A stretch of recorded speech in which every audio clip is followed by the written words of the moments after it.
नमस्कार आप सभी को। मैं राहुल। आज मैं आपको अपनी ज़िंदगी की एक सच्ची कहानी सुनाना चाहता हूँ।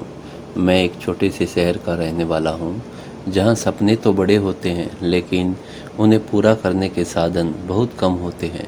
मेरे परिवार में मेरे पिताजी एक छोटा सा काम करते थे, जिससे घर का खर्च बहुत मुश्किल से चलता था। मेरी माँ अक्सर बीमार रहती थी और घर की जिम्मेवारी भी धीरे धीरे मेरे कंधों पर आने लगी। हम 3 भाई बहन हैं और मैं सबसे बड़ा हूँ।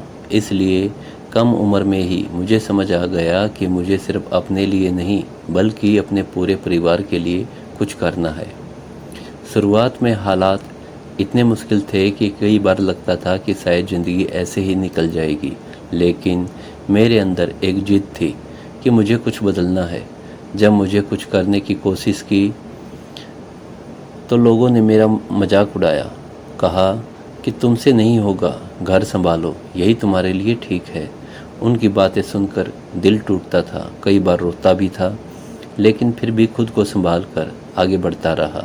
मैंने छोटे छोटे कामों से शुरुआत की, जो भी सीख सकता था सीखा, दिन रात मेहनत की और धीरे धीरे खुद को इतना मजबूत बनाया। रास्ते में बहुत बार असफलता भी मिली। पैसे की कमी थी, जिम्मेदारियां थी, माँ की तबीयत की चिंता थी, लेकिन मैंने हार नहीं मानी। मुझे हमेशा लगता था कि अगर मैं रुक गया तो मेरे परिवार के सपने भी रुक जाएंगे। बस यही सोचकर मैं आगे बढ़ता रहा। आज जब मैं पीछे मुड़कर देखता हूँ तो यकीन नहीं होता कि मैं वही लड़का हूँ जो कभी हालात से डरता था, आज अपने पैरों पर खड़ा है। आज मेरा अपना काम है और मैं कई लोगों को रोज़गार दे रहा हूँ। मेरे पिताजी अब पहले से ज़्यादा सुकून में है, माँ का इलाज अच्छे से हो पा रहा है और मेरे भाई बहन अपने सपनों की पढ़ाई कर रहे हैं। मैं बस इतना कहना चाहता हूँ कि अगर ज़िंदगी में मुश्किलें हैं, जिम्मेदारियाँ हैं, लोग आपको समझ नहीं रहे, तो ये मत सोचिए कि आप कमज़ोर हैं, बल्कि समझिए कि यही चीज़ें आपको मजबूत बना रही है। अगर आप खुद पर भरोसा रखते हैं और लगातार मेहनत करते हैं तो एक दिन हालात ज़रूर बदलते हैं।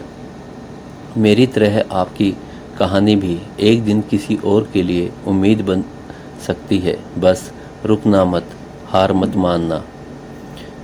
और अंत में मैं यही कहना चाहता हूँ कि चलना मुझे है, बस अंत तक चलना।